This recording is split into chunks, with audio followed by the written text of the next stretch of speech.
നരേന്ദ്രമോദി. യൂത്തിന് വേണ്ടി കുറെ കാര്യങ്ങൾ ചെയ്യുന്ന, അല്ലെങ്കിൽ നാടിന്റെ വികസനത്തിന് വേണ്ടി കുറെ കാര്യങ്ങൾ ചെയ്യാൻ ആഗ്രഹിക്കുന്ന വ്യക്തിയാണ്, ചെയ്ത വ്യക്തിയാണ്. യൂത്തിന് വേണ്ടി കുറേ കാര്യങ്ങൾ ചെയ്യാൻ ആഗ്രഹിക്കുന്ന വ്യക്തിയാണ്, യൂത്തിന് വേണ്ടി കുറേ കാര്യങ്ങൾ ചെയ്യുന്നൊരു വ്യക്തിയാണ് നരേന്ദ്രമോദിജി എന്നാണ് റീൽസ് കുട്ടൂസ് നേരത്തെ ഇലക്ഷന്റെ പ്രചാരണ വേളകളിൽ മാധ്യമങ്ങളോടൊക്കെ പറഞ്ഞുകൊണ്ടിരുന്നത്. ഈ ഒരു സാധനത്തിന് വലിയ രീതിയിൽ ബാക്ക്ഗ്രൗണ്ട് സ്കോർ ഒക്കെ കയറ്റി സംഘിച്ചായുള്ള സംഘിമിത്രങ്ങൾ സംഘി പോസ്റ്റുകളായിട്ട് ചിത്രീകരിച്ച് റീലൊക്കെ ആയിട്ട് ഇടുന്നതൊക്കെ നമ്മൾ കണ്ടതാണ്. എന്നാൽ ഇന്ന് ഇതേ സംഘികൾ, അല്ലെ ഇന്ന് ഇതേ മോഡിജി ഈ യുവജനതയോട് ഇത്രയും അധികം സ്നേഹമുള്ള, യുവജനതയിൽപ്പെട്ട ആളുകളോട് ഇത്രയും അധികം കരുതലുള്ള നരേന്ദ്രമോദിജി എന്താണ് ഡൽഹിയിൽ കാണിച്ചു കൂട്ടിയെന്ന് നമ്മളെല്ലാവരും കണ്ടുകൊണ്ടിരിക്കുകയാണല്ലോ. ഇതേ ഈ പറയുന്ന റീൽസ് കുട്ടൂസ് പറയുന്നത് പോലെയുള്ള നല്ല പ്രവൃത്തികളൊക്കെ ചെയ്തിട്ടുള്ള മോഡിജിയാണ് ഡൽഹിയിൽ ഈ പരിപാടികളൊക്കെ ചെയ്യുന്നത് കേട്ടോ. കണ്ടില്ലേ, ഈ ലാത്തി ഉപയോഗിച്ച് പോലീസിന്റെ ഈ നരനായാട്ട് കാണിക്കുന്നത് ആരോടാണെന്ന് നിങ്ങൾക്ക് മനസ്സിലായില്ലേ? എന്തുകൊണ്ടാണ് ഇത് നടക്കുന്നത് നിങ്ങൾക്ക് മനസ്സിലായില്ലേ? മനസ്സിലാവാത്തവർക്ക് വേണ്ടിയിട്ട് ഞാനൊരു കാര്യം പറയാം. 23 ലക്ഷം കുട്ടികൾ നീറ്റ് എക്സാം എഴുതി.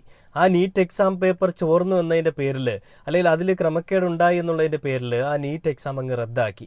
ഉറക്കമിളച്ച് രാത്രിയും രാവിലെയും എല്ലാം ഇരുന്ന് പഠിച്ച് ആ കുട്ടികൾ ഒരുപാട് സ്വപ്നത്തോടു കൂടി പോയി എഴുതിയൊരു എക്സാം, ആ എക്സാം അതങ്ങനെ റദ്ദാക്കി എന്നറിഞ്ഞപ്പോൾ അതിൽ എഫേർട്ട് ഇട്ട് പഠിച്ച് ഒരു ജോലി സ്വപ്നം കണ്ട കുട്ടികൾ മനം നൊന്ത് 30ഓളം കുട്ടികൾ, വിദ്യാർത്ഥികൾ ആത്മഹത്യ ചെയ്തു എന്നുള്ളൊരു റിപ്പോർട്ട് വന്നിട്ടുണ്ടായിരുന്നു.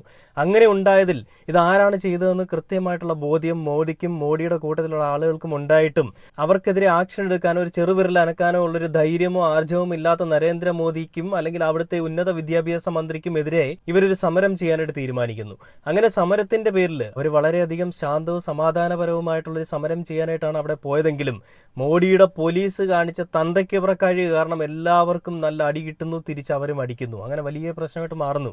ഇതിനെ കേരളത്തിലുള്ള സംഘികളുടെ പുത്രന്മാരും സംഘി പുത്രികളുമൊക്കെ ഇത് വിദ്യാർത്ഥികളല്ല, പാകിസ്ഥാനിൽ നിറക്കുമതി ചെയ്ത ആളുകളാണെന്നൊക്കെയാണ് പറയുന്നത്. സ്വന്തം വീട്ടിലെ മക്കൾക്കാണ് ഈ ഒരു ഗതി വന്നതെങ്കിൽ നീയൊക്കെ ഇങ്ങനെ പറയുമോ എന്നുള്ള ചോദ്യം ഞാനിവിടെ ചോദിക്കുകയാണ് കേട്ടോ. എന്തൊരവസ്ഥയാണ്! എല്ലാം കണ്ടിട്ടും ഒന്നും കണ്ടിട്ടില്ല എന്നടിച്ചിരിക്കുന്ന നമ്മുടെ മോഡിജി.